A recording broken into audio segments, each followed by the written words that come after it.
Hello, friend. This is Ryan Hicks of TalkToProfit.com, and today I want to talk to you about productivity and recognizing when people are trying to encourage you, not discourage you. Someone mentioned that, well, people are trying to discourage me, and what they described as discouragement was the exact opposite.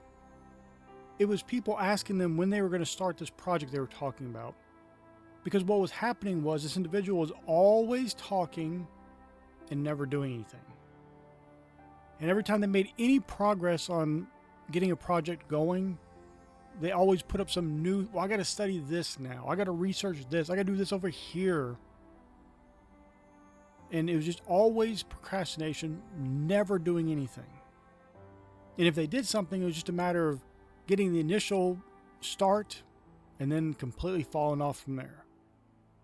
And they didn't have people discouraging them. They had people encouraging them, asking them, oh, when you get in that project talking about, have you got started on it yet?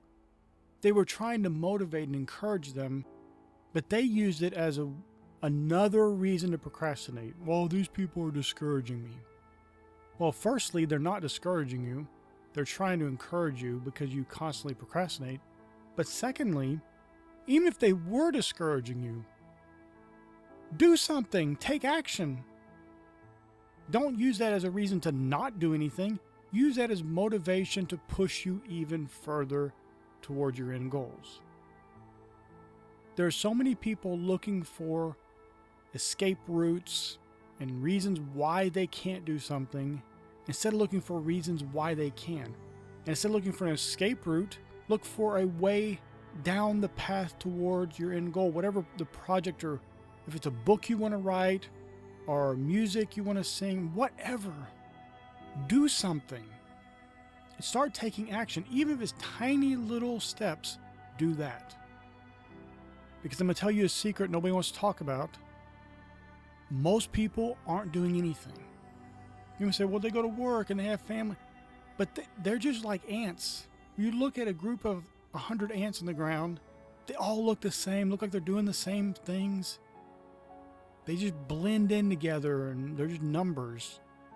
And unfortunately, that's the way many people are. They're doing the same thing that their parents did, that their grandparents did, and so on and so forth. There's no variation, there's no accomplishment, there's no achievement in this life.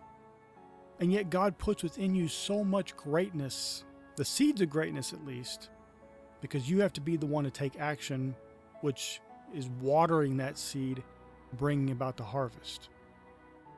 You can go around talking all day long about projects you're going to do, books you're going to write, careers you're going to do, whatever it may be. But if you don't take action, you'll never do anything. And at the end of your life, you're going to be like so many who have regrets for all the time they wasted. They're not happy when they're old talking about, oh, I'm so glad I played that video game. I'm so glad I watched all those movies. I'm so glad I listened to all that garbage music. I'm so glad I consumed all the news and media of the day. No one says that. Not a single soul. They all regret those things if they weren't people of accomplishment, achievement. And so you have to stand up and make a choice that you're going to be different.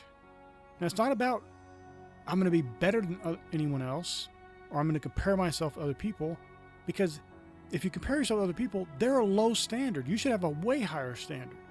And the standard was that Jesus said, be like your Father, which is in heaven. And that, he didn't just say that. He said, be ye therefore perfect as your Father in heaven. So that should be your standard, to be like God, to be as close to being like him as you can be. And what is he known for? The very first verse of Scripture, being a creator. So I want to encourage you today, go out and create, do things, make things, build things, create. Have your creative endeavors.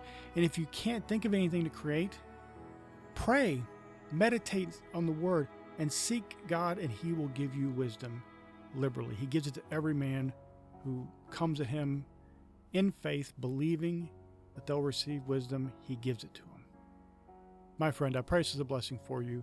May God bless you richly.